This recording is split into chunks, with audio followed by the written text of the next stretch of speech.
ҷаласаи роҳбарияти риёсати муассисаи давлатии мададгори мудофиаи вазорати мудофиаи ҷумҳурияи Тоҷикистон дар вилояти Хатлон бо масъулини сохторҳои дахлдори шаҳру ноҳияҳои минтақаи Бохтар ҷиҳати дар сатҳи баланд роҳандозӣ намудани корҳо барои даъвати тирамоҳии шаҳрвандон ба хизмати ҳарбӣ ва соҳибкасб намудани ҷавонони ба сафи қувваҳои мусаллаҳи мамлакат сафарбаршаванда доир карда шуд. ҷаласа дар заминаи қарори раиси вилояти Хатлон дар бораи тайёр намудани мутахассисон барои қувваҳои мусаллаҳи ҷумҳурияи Тоҷикистон дар даъвати тирамоҳӣ сурат гирифта дар он масъалаҳои марбут ба раванди омодасозии мутахассисони ҷавон барои хизмат дар сафи қувваҳои мусаллаҳи ҷумҳурияи Тоҷикистон, ташкил ва гузарондани шароити омӯзиш дар муассисаҳои таълимии соҳавӣ, инчунин ҷалби ҷавонон ба омӯзиши ихтисоси ронандагӣ ва хизматрасонии техникии нақлиёт мавриди муҳокима қарор гирифтанд.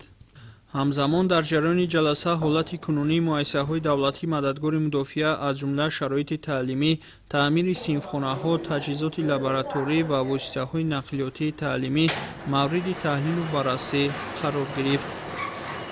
дар бораи тайёр намудани мутахассисон барои қувваҳои мусаллаҳи ҷумҳурияи Тоҷикистон дар даъвати тирамоҳии соли 2025 баҳри баланд бардоштани сифати таълиму тарбияи касбомӯзон, бурдани корҳои ташвиқотиву тарғиботӣ, корҳои фаҳмондадиҳӣ, оиди ҷалби бештари ҷавонон ба сафи қувваҳои мусаллаҳи ҷумҳурияи Тоҷикистон, доир ва баргузории чорабиниҳои ҳарбӣ амалӣ ва варзишӣ дар муассисаи таҳсилоти миёнаи умумӣ дар шаҳру ноҳияҳои вилояти Хатлон фаъолият намуда, ҳамкорӣ бо мақомоти маҳаллӣ, камсиратҳои ҳарбӣ, шуъбаҳои муориф ва бахши кор бо ҷавонон ва варзиш дар сатҳи зарурӣ баром монда шудааст.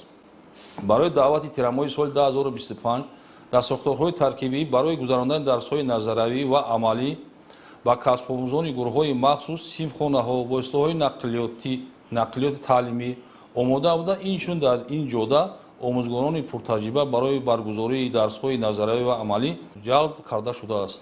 боиси хушнудист ки дар заминаи сиёсати созандаи ҳукумати кишвар имрӯз аксари инфрасохтори таълимӣ пурра навсозӣ гардида, тамоми шароит барои баргузории дарсҳои назариявӣ ва амалӣ фароҳам оварда шудааст.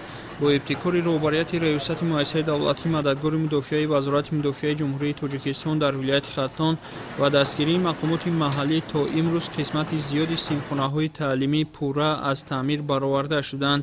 дар синфхонаҳои боқимонда корҳои рангуборкунӣ ва тармими ҷузъӣ дар ҳолати анҷомёбӣ қарор доранд.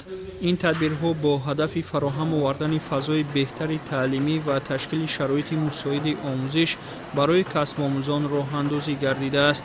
айни ҳол дар муассиса 6 синфхонаи таълимӣ мавҷуд буда, ҳар яке тибқи талаботи замон муҷаҳҳаз гардонида шуданд. аз ҷумла 2 синфхона барои омӯзиши қоидаҳои ҳаракат дар роҳ бо тамоми аёниятҳои лозима, аз ҷумла аломатҳои роҳ, дастгоҳҳои таълимии электронӣ ва лавозимоти омӯзишӣ омода мебошанд. дар ин синфхонаҳо омӯзгорони соҳибтаҷриба ба касбомӯзон тарзи дурусти ҳаракат дар роҳ ва қоидаҳои истифодаи техникаи нақлиётиро меомӯзанд.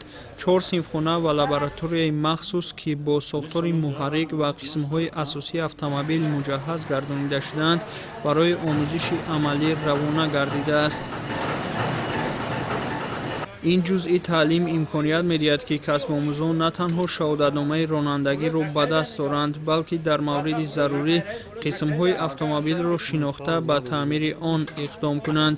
барои таъмини дарсҳои амалӣ дар ихтиёри муассиса 6 адад нақлиёти сабукрав ва 4 адад нақлиёти гаронвазн қарор дорад.